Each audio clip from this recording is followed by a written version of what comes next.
India में आपका स्वागत है। मैं अनिल सम्राट। केंद्रीय मंत्री संजय सेठ ने कहा है कि कल बच्चों में जिस तरह से झारखंड में कल बच्चों पर लाठीचार्ज हुआ, उन्होंने कहा जेएमएम के कार्यकर्ता पहले से ही लाठी लेकर तैयार थे। उन्होंने कहा कि मुख्यमंत्री जी आप लोकतंत्र को कहां लेकर जा रहे हैं। राहुल गांधी चुप बैठे हैं। राहुल गांधी को रांची में छात्रों पर चली लाठियों की गूंज नहीं सुनाई देगी। यह सारा घोटाला 1000 करोड़ रुपए का है। देखो, कल जिस तरह से अत्याचार और जिस तरह से बच्चों पे लाठीचार्ज हुआ, किसने किया? हिंदुस्तान के सभी मीडिया चैनलों में फुटेज है। जेएमएम के कार्यकर्ता पहले लाठी लेके तैयार थे। मुख्यमंत्री जी लोकतंत्र को कहां ले जा रहे हो? झारखंड को कहां ले जा रहे हो? अरे राहुल गांधी जी आप चुप बैठे हो। जेएमएम के कार्यकर्ता, आपके गवर्नमेंट में साथी के कार्यकर्ता हमारे बच्चों को पीट रहे हैं सरेआम। फुटेज है। विश्वास नहीं है तो अपने हिंदुस्तान के सभी टीवी चैनल से फुटेज ले लो, लेकिन आपके पास समय नहीं। आपका चेहरा दोहरा चरित्र है। आप झूठ बोलने वाली सबसे बड़ी फैक्ट्री हो। आपको झारखंड के अंदर, रांची के अंदर जो लाठी चली उसकी गूंज आपको नहीं सुनाई देगी। आपको जो पूर्व में जो मार्च हुआ जहां लहू बहा वो भी आपको नहीं दिखेगा ना। आप अपॉर्चुनिटिस्ट हो। आप तो पॉलिटिकल चश्मे से देखते हो राहुल गांधी जी। लेकिन कल जिस तरह लाठी हमारे बेटियों पर, बच्चियों पर, और आप टीवी चैनलों के पास, आप सबके पास तो कई बेटियों का फुटेज है जो कह रहे हैं कि वो तो जेएमएम का कार्यकर्ता था जिसने हमको लाठी से पीटा। एक बच्ची कर रही है, कपड़े फाड़ दिए। क्या हो रहा है? और कहां चले गए देश के मोमबत्ती गैंग? जेएमएम के कार्यकर्ताओं के द्वारा हमारी बेटियों पर कपड़े खींचे जा रहे हैं और लाठियां पीटी जा रही हैं, और सब मुख दर्शक बने बैठे हैं। नहीं चलने वाला। देखो, लोकतंत्र लोक और लाज से चलता है, लेकिन झारखंड में इंडी गठबंधन ने लोक और लाज की तिलांजलि दे दी है। क्यों नहीं दे? अरे 1000 करोड़ रुपया का ये सारा घोटाला है। झारखंड के बच्चों का भविष्य बेच दिया, फ्यूचर बेच दिया, पैसा कमा लिए। हिम्मत है सीबीआई जांच कराओ। मैं चुनौती देता हूं। राहुल गांधी जी आप जरा से भी इन बच्चों के प्रति संवेदना है? वैसे तो है ही नहीं। अगर जरा सी मोरालिटी है, कल जो लाठी चार्ज हुआ है, आओ देखने चलो सदर अस्पताल, चलो पारस हॉस्पिटल, चलो रिम्स। नहीं जाओगे। क्यों? और वहां रात भर पुलिसिया दबाव हुआ कि आईसीयू में जो बच्चे हैं उनको जल्दी उनको हटाओ। क्यों? सबूत नष्ट करना चाहते हो। लेकिन आप मीडिया के मित्रों। पूर्व मुख्यमंत्री चंपई सोरेन ने जेपीएससी जेएसएससी परीक्षाओं में कथित अनियमितताओं को लेकर राज्य सरकार पर निशाना साधा। उन्होंने कहा कि छात्रों की मांग सीबीआई जांच की थी, लेकिन सरकार ने परीक्षा रद्द करने की घोषणा कर आंदोलन खत्म कराने की कोशिश की। चंपई सोरेन ने छात्रों पर लाठीचार्ज की निंदा की है।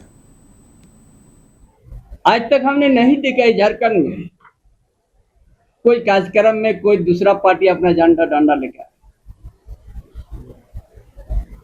ये तो विद्यार्थी है, ये राजनीतिक संगठन नहीं है। ये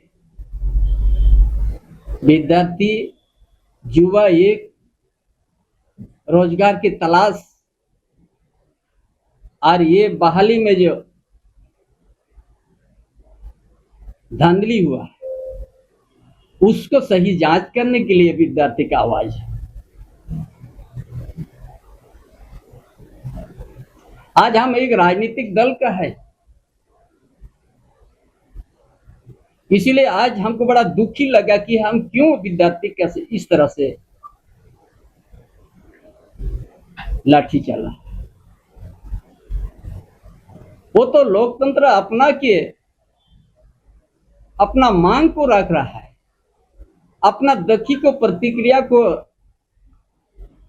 सड़क पर आके अपना प्रस्तुत कर।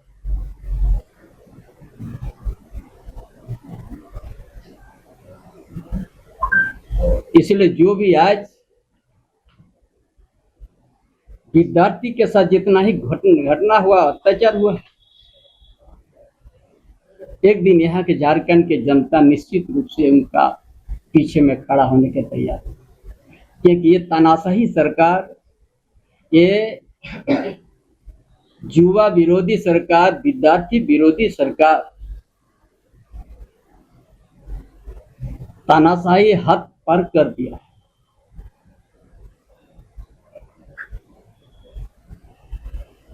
और सही प्रक्रिया नहीं अपना रहा। किसी अवतार को, किसी को हटाना, निलंबित करने के लिए प्रक्रिया होता है। जहां से आपका प्रक्रिया शुरू होगा वहां तो सबको आप इस्तीफा करवा के कुछ तो जेल में डाल दी।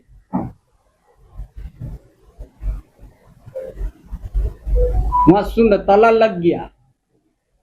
एक तो सीआईडी का दस्तावेज से आप आगे बढ़ाइए, और नहीं तो ताला खोल के जेपीसी में आप दस्तावेज लीजिए। क्या गड़बड़ी? उसका बाद विभाग मंतव्य देगा, उसका बाद विभाग का मंत्री मुहर लगाएगा, उसका बाद कैबिनेट जाएगा। जब गड़बड़ी साबित हुआ तो तब रद्द करने का प्रस्ताव आगे बढ़े। ये बहुत बड़ा छल किया है विद्यार्थी के साथ। पीएचडी स्कॉलर्स एसोसिएशन और एनएसयूआई ने असिस्टेंट प्रोफेसरों के लिए प्रस्तावित नए भर्ती नियमों को वापस लेने समेत कई मांगों को लेकर पटना में लोक भवन तक मार्च किया। हालांकि पुलिस ने बीच रास्ते में ही उसे रोक दिया। राजभवन तक जा रहे हैं हम लोग, राजभवन के सिंहासन तक जाएंगे। क्यों नहीं पहुंचेंगे? कॉन्स्टिट्यूशन में ये राइट है, कॉन्स्टिट्यूशन के तहत हम लोग काम करने वाले लोग हैं। कॉन्स्टिट्यूशन में ये राइट है और उस राइट के तहत हम वहाँ पे जाएंगे। आपको क्या लगता है कि यहाँ पे कोई आतंकवादी है, कोई उग्रवादी है? गृह मंत्रालय लाठियाँ किस बेस पे चलाएंगी बताइए ना आप। सारे पीएचडी होल्डर्स हैं, रिसर्च स्कॉलर्स हैं, कैसे लाठी चलवा लीजिएगा महाराज? क्या अधिकार है लोग को लाठी चलाने का? तिरंगा का अपमान हो तो लाठी चलाएंगे ना। तिरंगा का अपमान होगा? तिरंगा का नियम हम लोग भी पढ़ के आए हैं, सब यहाँ पे पीएचडी होल्डर्स और रिसर्च स्कॉलर्स हैं। ऐसे कैसे लाठी चलवा दीजिएगा? तो चलवा के देख लीजिए।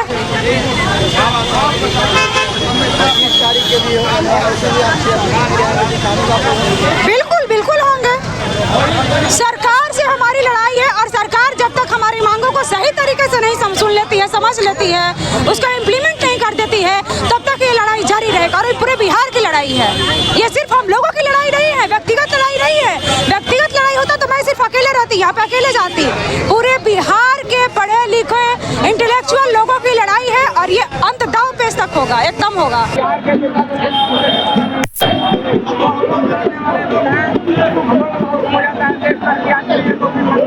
मनसा कैसी है? ये लोग चाहते हैं कि बिहार का बेटा को किस प्रकार से मार दिया जाए, बिहार से आंदोलन को कैसे समाप्त कर दिया जाए।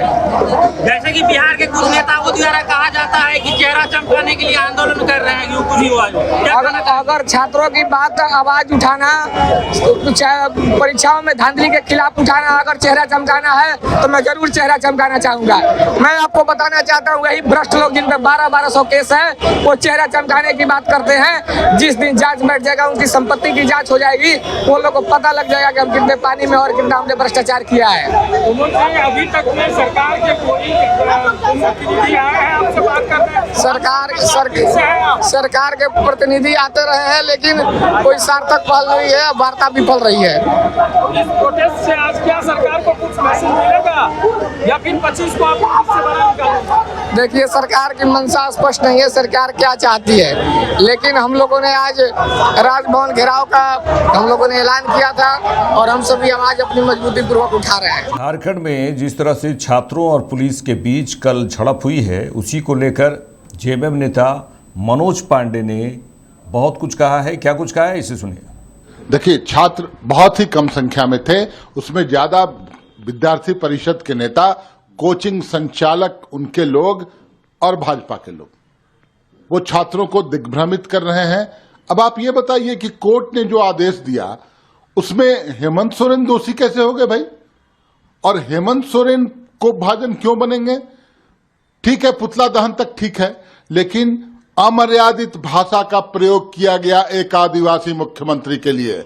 क्या आदिवासी होना गुनाह है? क्या झारखंडी होना गुनाह है? बाहरी छात्र आकर गालियां दे रहे हैं झारखंड की धरती पर, जबकि माननीय मुख्यमंत्री ने वो मिसाल पेश की, पूरे देश में भारतीय जनता पार्टी के शासित राज्यों में 152 परीक्षाएं लीक हुई, लेकिन कहीं भी किसी राज्य में इतनी बड़ी कार्रवाई नहीं की गई जो माननीय हेमंत सोरेन जी ने किया। बड़ी और कड़ी कार्रवाई। उसके बावजूद कोर्ट ने जो कुछ आदेश दिया, अरे माननीय उच्च न्यायालय का अवमानना करना बंद करो यार। कैसे कैसे लोग हैं, भाजपा के लोग भी आलोचना करते हैं। पूरे खेल के पीछे भारतीय जनता पार्टी और कुछ चंदाखोर कोचिंग माफिया, और भाजपा ने दो नेताओं को, एक को पलामू के किसी विधानसभा से टिकट देने का आश्वासन दिया है और एक को सिमरिया विधानसभा, जो सुरक्षित विधानसभा है, वहां से आश्वासन दिया है। और इसके पुख्ता सबूत हैं, समय आने पर हम लोग एक जारी करेंगे ऑडियो क्लिप। जो ये षड्यंत्र है, कैसे छात्रों को बरगलाना है, कैसे इन 2-3 लोगों को आगे करके छात्रों को दिग्भ्रमित करना है। अरे छात्रों की लड़ाई अदालत में चल रही है, सरकार उनके साथ है, सरकार ने बड़ी कार्रवाई की, रद्द किया। विश्वास करिए, आप हमारे लोग हैं, छात्र हमारे हैं, अपने हैं। लेकिन जिन लोगों ने जंतर मंतर पर अपने आरएसएस और बीजेपी के कार्यकर्ताओं के हाथों में डंडा देकर पिटवाने का काम किया था, जिन लोगों ने कल सीजेपी जो कार्यकर्ता थे जयपुर में, उनको भाजपा कार्यकर्ताओं ने पीटा, आखिर आप ये प्रयोग क्या कर रहे हैं? भाजपा के लोग ये झारखंड को क्या करना चाहते हैं, कहां धकेलना चाहते हैं, ये कैसा माहौल बनाया जा रहा है? तो पूरी तरह से भारतीय जनता पार्टी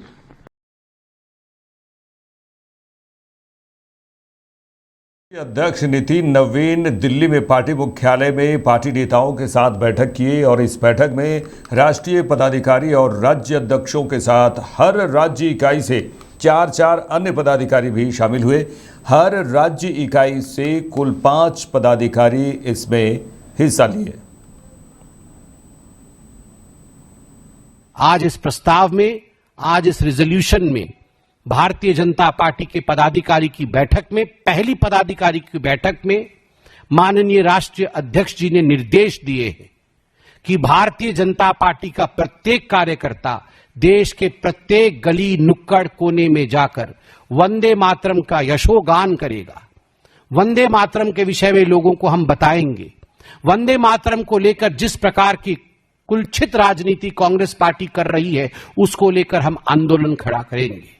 जिस प्रकार महात्मा गांधी जी ने वंदे मातरम को एक एंटी इंपेरियलिस्टिक क्राई कहा था, उस विषय को हम जनता के सामने रखेंगे और जनता को दिखाएंगे कि आखिरकार ये जो कहावत है कि अगर सियार भी कभी बाघ या सिंह का चमड़ा धारण करके अपने आप को सिंह दिखाने की कोशिश करता है, एक ना एक दिन दैट स्किन फॉल्स अपार्ट, एक ना एक दिन उसके अंदर की असलियत सामने आ ही जाती है। राष्ट्रभक्ति का लबादा ओढ़ करके कांग्रेस पार्टी आखिर अपने आप को कब तक छुपाए रखेगी? आज राष्ट्रभक्ति का लबादा पूर्णतः कांग्रेस पार्टी के ऊपर से गिर चुका है और उसके अंदर की तुष्टीकरण की राजनीति आज पूरा देश देख रहा है, मगर भारतीय जनता पार्टी यह होने नहीं देगी। पता है वंदे मातरम को आगे बढ़ने से, वंदे मातरम को गाने से वह दंडित होगा। आप चिंता करिए किस प्रकार से बाधित करने की कोशिश की गई वंदे मातरम को, वह भी कांग्रेस के मुख्यालय में। आप मुझे यह बताइए, आज देश से मैं पूछता हूं, पार्लियामेंट बड़ा है या सीडब्ल्यूसी बड़ी है? किसके आधार पर देश चलेगा?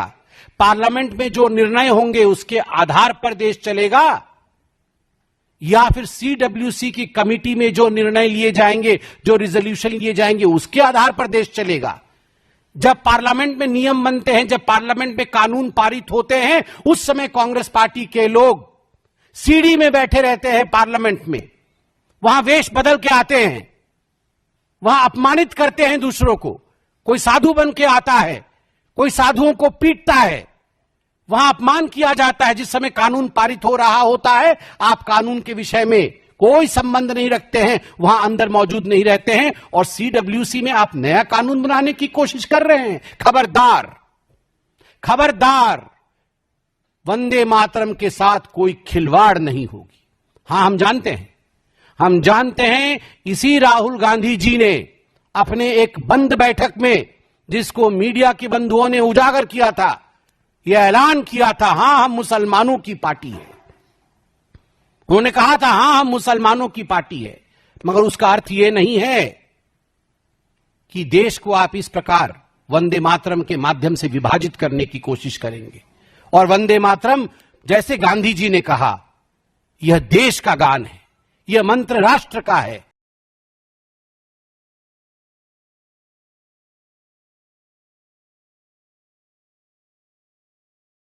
बिहार दस्तावेज नवीश कातिब संघ का चुनाव मोतिहारी जिला निबंधन कार्यालय परिसर में शांतिपूर्ण और निष्पक्ष तरीके से संपन्न कराया गया। चुनाव में साल 2026-28 के लिए अध्यक्ष, सचिव और कोषाध्यक्ष पद का निर्वाचन हुआ। चुनाव परिणाम घोषित होने के बाद विजयी उम्मीदवार और उनके समर्थकों में उत्साह का माहौल देखने को मिला।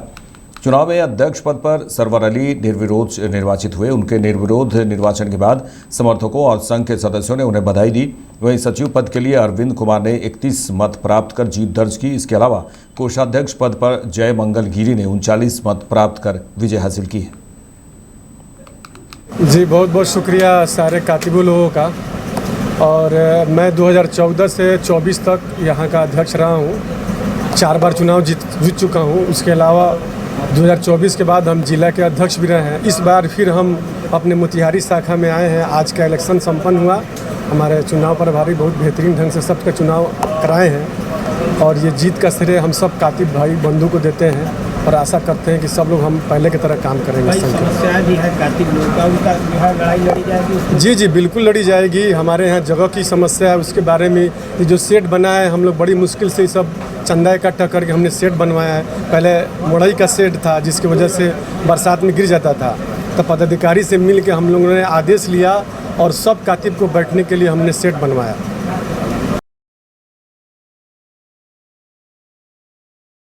जहानाबाद के मोदनगंज प्रखंड के परियावा गांव में जमीन विवाद को लेकर 3 महिलाओं के साथ मारपीट की घटना के बाद बिहार सरकार के गन्ना उद्योग मंत्री संजय पासवान जहानाबाद सदर अस्पताल पहुंचे। उन्होंने अस्पताल में भर्ती घायल महिलाओं और उनके परिजनों से मुलाकात कर उनका हाल जाना और घटना की पूरी जानकारी ली। मंत्री ने पीड़ित परिवार को न्याय का भरोसा दिलाया है और दोषियों के खिलाफ सख्त कार्रवाई का आश्वासन भी दिया है। ये घटना बहुत बड़ा निंदनीय घटना है। इस घटना में हम लोगों ने मेरे पार्टी के पदाधिकारी ने जानकारी दिया और वीडियो के माध्यम से संज्ञान में लिया। जैसे घटना की जानकारी मिली, हमारे नेता आदरणीय चिराग पासवान जी के निर्देश पर एक मानवता के आधार पर हम लोग यहाँ आए। इस तरह की घटना करने वाले को कड़ी से कड़ी सजा मिलनी चाहिए कि किसी निहत्थे परिवार का जिसके घर में पुरुष ना हो, महिला निहत्था वहाँ पर हो और बुरी तरह से मारपीट कर गोर हाथ तोड़ देना, ये जघन्य अपराध है। जल्द इसकी गिरफ्तारी होगी। एसपी साहब से हमारी बात हुई है। अविलंब ऐसे दोषी अपराधी को जो इस तरह का अंजाम दिया उसकी गिरफ्तारी होगी, सजा मिलेगी। बिहार सरकार के आप मंत्री भी हैं, अस्पताल में घूमे, अस्पताल की व्यवस्था आज तक अस्पताल वास्तव में मैंने देखा कि एक छोटा सा व्यवस्था में काम चल रहा है, लेकिन सरकार गंभीर है। इतना बड़ा हॉस्पिटल बन रहा है, जल्द उसमें शिफ्ट कर दिया जाएगा। थोड़ी सी परेशानियां हैं, इसको जल्द ही दूर कर लिया जाएगा। इस विषय में माननीय स्वास्थ्य मंत्री जी से बात करेंगे। कोडरवा सतगावा की बात करेंगे तो सतगावा प्रखंड के पोखरडीहा स्थित कस्तूरबा गांधी आवासीय बालिका विद्यालय की बदहाल व्यवस्था के खिलाफ करीब 400 छात्राओं ने जोरदार विरोध प्रदर्शन किया। छात्राएं विद्यालय से लगभग 8 किलोमीटर पैदल चलकर प्रखंड मुख्यालय पहुंची और अपनी मांगों को लेकर प्रखंड कार्यालय का घेराव किया। छात्राओं का कहना था कि विद्यालय में पर्याप्त संख्या में शिक्षक नहीं होने के कारण उनकी पढ़ाई प्रभावित हो रही है। कई विषयों की नियमित पढ़ाई नहीं हो पा रही है। इसके अलावा छात्राओं ने विद्यालय में मिलने वाले भोजन की गुणवत्ता और अन्य मूलभूत सुविधाओं को लेकर भी नाराजगी जताई। हम लोग 15 अगस्त में भी आवाज उठाए थे, बोला गया था, हम लोग को दिलासा दिया गया था कि 2 दिन के अंदर आएंगे, लेकिन कोई भी सुनवाई नहीं हुआ और हम लोग को कोई भी मैडम, प्रतीक्षा मैडम या कोई भी टीचर के द्वारा हमको दिलासा नहीं दिया गया कि हाँ हम आएंगे या फिर कुछ भी होगा। हम लोग क्या समझेंगे? हम लोग आवाज उठा के दबने तो नहीं आए हैं ना। हम लोग आवाज उठाए, हमको अधिकार चाहिए। हम अपने अधिकार के लिए, हमारा अधिकार है पढ़ना। क्या हम लोग अंग्रेजी पढ़ने लायक नहीं है? 12th में आगे पढ़ने नहीं आता है? 6th क्लास वाली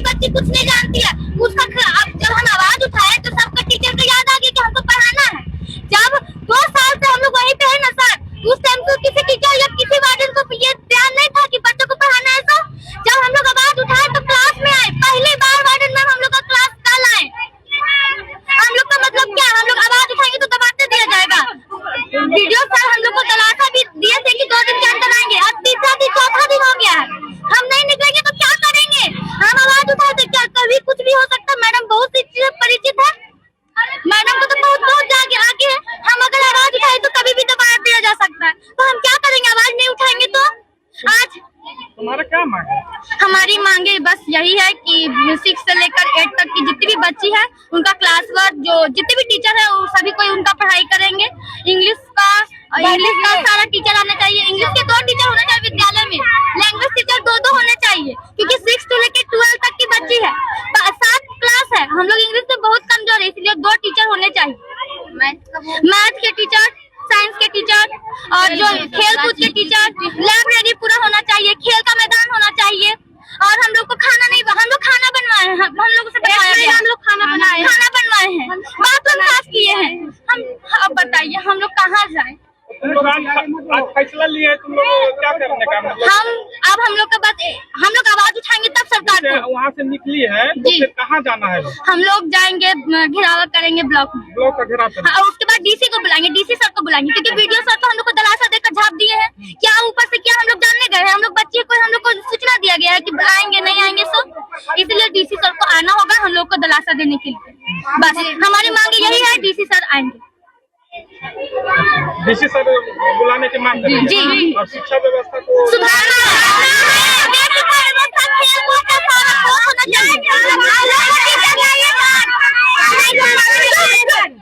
अब हम लोग आगे जाकर बात करेंगे। बच्चे लोग बहुत धूप में हैं, हम चाहते हैं कि ब्लॉक में जाकर बैठे और वहाँ पे पानी पिए। बच्ची बहुत हालत खराब है उन लोगों का, इसीलिए हम, क्योंकि हम लोग लाए हैं, हम लोग बच्चे लाए हैं, इसीलिए हम लोग सभी बच्चों को चाहते हैं कि सभी बच्ची को पानी मिले और सभी बच्ची को दिलासा दिया जाए। जब तक डीसी सर नहीं आते जब तक हम लोग नहीं हटेंगे ब्लॉक।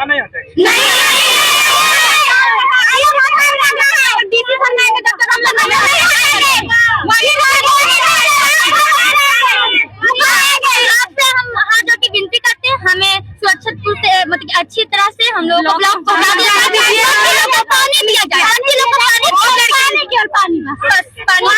जहानाबाद के मोदनगंज प्रखंड के घोसी थाना क्षेत्र अंतर्गत बंधुगंज पंचायत के परियावा गांव में जमीन विवाद को लेकर 4 दलित महिलाओं के साथ जिस तरह से मारपीट हुई है वो घटना सामने आया है। घटना में घायल महिलाओं का इलाज जहानाबाद सदर अस्पताल में चल रहा है। घटना की जानकारी मिलने के बाद भाकपा माले की एमएलसी शशि यादव पीड़ित महिलाओं से मिलने जहानाबाद सदर अस्पताल पहुंची और उनका हाल जाना। एमएलसी शशि यादव के साथ माले की टीम ने घायल महिलाओं और उनके परिजनों से मुलाकात कर घटना की पूरी जानकारी ली। इसके बाद टीम परियावा गांव भी पहुंची और घटनास्थल का जायजा लिया। टीम में माले के राज्य कमेटी के सदस्य रविंद्र यादव सहित पार्टी के अन्य नेता शामिल रहे। तो बंधुगंज पंचायत में जो घटना घटी है हम लोग भी सोशल मीडिया पे देखे थे और इसलिए हमने भी कहा कि इससे मतलब मरीज से मिला जाए। मतलब आज समझ लीजिए कि आज़ादी के 80 साल के बाद यही 15 अगस्त को पूरा देश जश्न मनाया।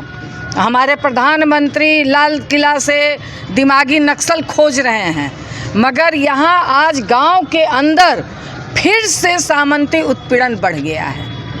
जो ये पूरा जहानाबाद का इलाका जहाँ सामंती उत्पीड़न के खिलाफ ज़बरदस्त रूप से गरीब गुरबे लड़े हैं, संघर्ष किए हैं, सामंती ताकतों को पीछे धकेलने का काम किए हैं, मगर आज जब से भाजपा की सरकार यहाँ बनी है हम लोग देख रहे हैं कि सामंती ताकतों का मनोबल 7वें आसमान पे चढ़ गया है। आप बताइए कि घर में एक पुरुष नहीं, महिला है, जमीन वो खरीदी है, उनके पास कागज है। हमने भी जो मोबाइल में उनका देखा कि अमीन के नापने की सूचना उसको मिली है, वो उसका रसीद जो कटा है उसका सूचना है। अब उसके बाद मान लीजिए आप घर में घुस करके, तब भी मान लीजिए कोई डिस्प्यूट हो सकता है तो उसको आप मिल बैठ करके न करेंगे कि उसको आप घर में घुस करके बुरी तरीके से पीटेंगे। जो आज कह लीजिए सिटी स्कैन की ज़रूरत है, उसकी ये स्थिति नहीं है कि वो पीएमसीएच जा कर के सिटी स्कैन करा सके। तो ये जो बर्बरता बढ़ रही है इसके खिलाफ सम्राट चौधरी जी कहते हैं कि हम पाताल से खोज करके अपराधी को निकाल लेंगे 24 घंटे के अंदर, और आज 4 दिन हो गया है अपराधी सरेआम घूम रहे हैं। बल्कि ये एक बार नहीं, ये तीसरी बार उस परिवार के साथ मारपीट है और दोनों बार लोग थाना में जाकर के रिपोर्ट किए हैं, मगर कोई का रिपोर्ट नहीं, केस भी दर्ज किए हैं मगर कोई कार्रवाई अभी तक नहीं हुई। इसलिए इन अपराधियों का मनोबल बढ़ा हुआ है। हम मांग करना चाहते हैं आपके ये से चैनल के माध्यम से कि तमाम अपराधियों की जल्द से जल्द गिरफ्तारी हो, अन्यथा भाकपा माले इन सवाल को लेकर के मजबूती के साथ सड़क से लेकर के सदन तक इन प्रश्नों पे हम लड़ेंगे। पीड़ित महिलाओं से मुलाकात की, क्या स्थिति है लोगों? बहुत गंभीर स्थिति है। हम तो देख रहे हैं कि एक महिला की डॉक्टर कह रहे हैं कि उनका सीटी स्कैन होना जरूरी है, अंदरूनी चोट है, मगर आप समझ लीजिए कि ये सदर अस्पताल है, जहानाबाद जिला का इतना बड़ा अस्पताल है, बड़ी बिल्डिंग बन रही है, मगर एक सीटी स्कैन जैसी सुविधा इस अस्पताल में नहीं है। यहाँ का पेशेंट अब पीएमसीएच जाएगा तभी तो उसको मान्यता मिलेगी। तो ये स्थिति है। अब एक टैबलेट तक उसको ओपीडी से नहीं मिल पा रहा है, वो भी दर्द का डोलो जैसा टैबलेट, और बड़ा सदर अस्पताल बना करके आप रखे हुए हैं। तो ये डॉक्टर से जितना हो पा रहा है वो ज़रूर इलाज कर रहे हैं, मगर उस दोनों महिला की स्थिति गंभीर है और मैं ये मांग करूंगी कि एक तो बेहतर इलाज उनको मुहैया कराया जाए और इसके साथ ही कि तमाम मतलब उन अपराधियों की जल्द से जल्द गिरफ्तारी हो। कल बंधुगंज में हम लोग विरोध मार्च करेंगे और जब सदन चलेगा तो सदन में भी इस बात को प्रमुखता से हम लोग उठाएंगे। देखिए, रामगढ़ से बड़ी खबर आ रही है। आपको बता दें कि रामगढ़ हेहल फैक्ट्री में ब्लास्ट हुआ है जिससे 3 इंजीनियरों की जान चली गई है और प्रबंधन पर लापरवाही का आरोप लग रहा है। देखिए, रामगढ़ के बरकाकाना स्थित मां छिन्नमस्तिका सीमेंट और इस्पात फैक्ट्री में ब्लास्ट से 3 इंजीनियरों की जान चली गई है। एक मजदूर घायल हो गया है। प्रबंधन पर लापरवाही का आरोप लग रहा है जिससे उत्पादन कार्य के दौरान यह भीषण हादसा हुआ। रामगढ़ फैक्ट्री में ये देर रात ये भीषण हादसा हुआ है। आपको बता दें कि प्रबंधन की लापरवाही बताया जा रहा है। इसमें मुख्य कारण रामगढ़ जिले के पतरातू प्रखंड अंतर्गत बरकाकाना ओपी क्षेत्र के हेहल स्थित मां छिन्नमस्तिका सीमेंट एंड इस्पात प्राइवेट लिमिटेड नामक स्पंज आयरन फैक्ट्री में ये अचानक ब्लास्ट हुआ। आपको बता दें कि फैक्ट्री के पावर प्लांट में ज़ोरदार आवाज़ हुई और जिसके बाद बुरी तरह से झुलसकर 3 इंजीनियरों की जान चली गई, जबकि एक मजदूर गंभीर रूप से घायल है। घायल मजदूर हजारीबाग निवासी तरुण रजवार को उपचार के लिए रांची रोड स्थित द हॉप हॉस्पिटल में भर्ती कराया गया है। मृतकों में रांची निवासी फैक्ट्री के शिफ्ट इंचार्ज संजीव कुमार केसरी 50 वर्ष हैं और जोगेश्वर बिहार बोकारो निवासी 25 वर्षीय विनीत महतो और गढ़वा निवासी 24 वर्षीय अभिषेक पांडे शामिल है। हमारे साथ हमारे संवाददाता गुड्डू पांडे भी जुड़ चुके हैं। गुड्डू, किस तरह से ये घटना हुई और क्या लापरवाही इसमें लापरवाही का भी आरोप लगाया जा रहा है प्रबंधन पर? जी, रामगढ़ जिला में जो हेहल फैक्ट्री जो घटना घटा जिसमें ब्लास्ट हुआ है, जिसमें 3 इंजीनियर के साथ एक मजदूर हुआ है घायल और स्थिति काफी ही बहुत बुरा बना हुआ है। बड़का गांव के विधायक रोशन लाल चौधरी के नेतृत्व में सैकड़ों लोग भारी संख्या में पूरी तरह से आक्रोश में है। सड़क को जाम कर दिया गया है। रामगढ़ पतरातू का रांची का ये 4 लाइन सड़क को जाम कर दिया गया है। हेहल का गेट को जाम कर दिया गया है। यहाँ से आक्रोशित लोगों का इतना गुस्सा था कि वो सड़क तक जाम कर दिया है और काफी गुस्से में है। हमको बता रहे हैं अनिल की रामगढ़ जिला में कई फैक्ट्री जो चल रहे हैं, लगभग 6 महीना में 2-3 फैक्ट्री है जहां पर बड़ा हादसा हुआ है, कई लोग मरे भी हैं 6 महीना के अंदर। लेकिन 6 महीने बहुत हमसे 2 से 2.5 महीने के अंदर में फैक्ट्री में 2-3 जगह का घटना घटा रामगढ़ जिला में ही, लेकिन अब तक जिला प्रशासन द्वारा कोई कार्रवाई नहीं किया जा सका है।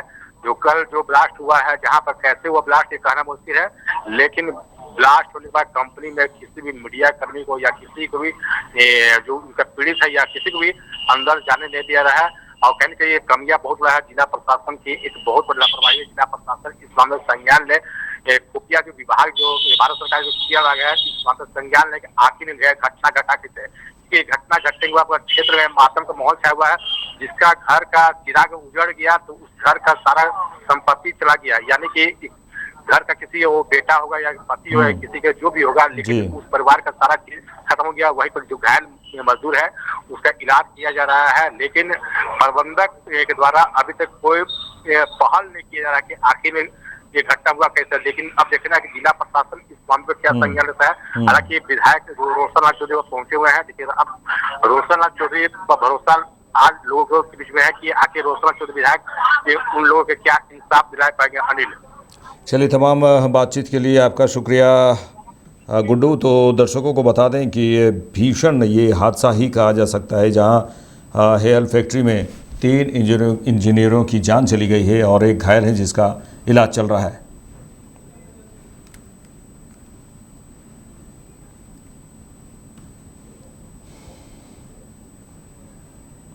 मेरे साथ इस बुलेटिन में इतना ही। देश दुनिया की तमाम खबरों के लिए देखते रहिए लाइव इंडिया। नमस्कार।